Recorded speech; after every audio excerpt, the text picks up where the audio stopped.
Budweiser driver Dave Villwock joins us in the rescue boat for a tour of the race course here at Madison. Dave, it's a race course you've been on for 6 years now. From the shore, the water and the race course always look about the same, but the drivers tell me the conditions really change a lot. It sure does. It always looks beautiful from the shore, but when the wind comes against the current and the river's running at a lot of speed or current, conditions get horrible down in the first turn.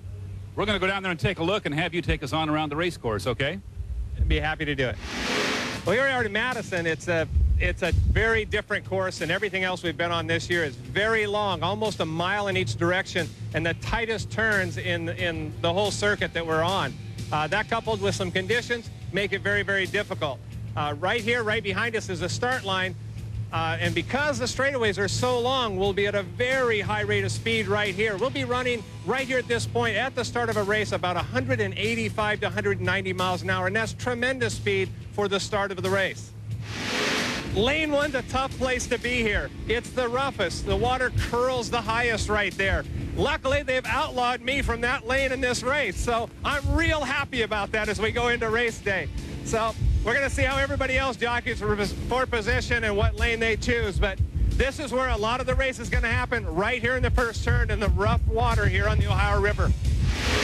Now we've made it out of the exit pit of the first turn. Thank goodness. We're on our way down the long, long straightaway up, and we're going to run underneath the bridge.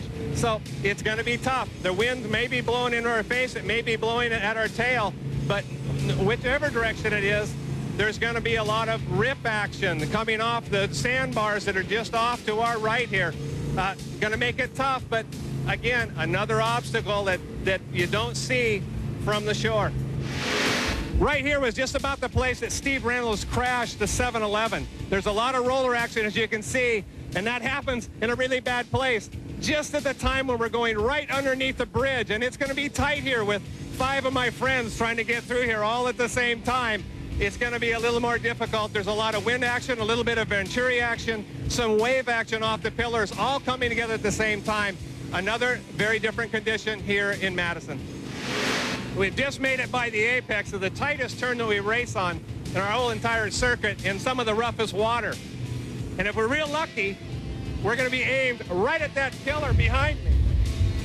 It's a pretty intimidating look, particularly if you're in lane 2, 3, or 4, and that's where most of us are going to be all weekend long.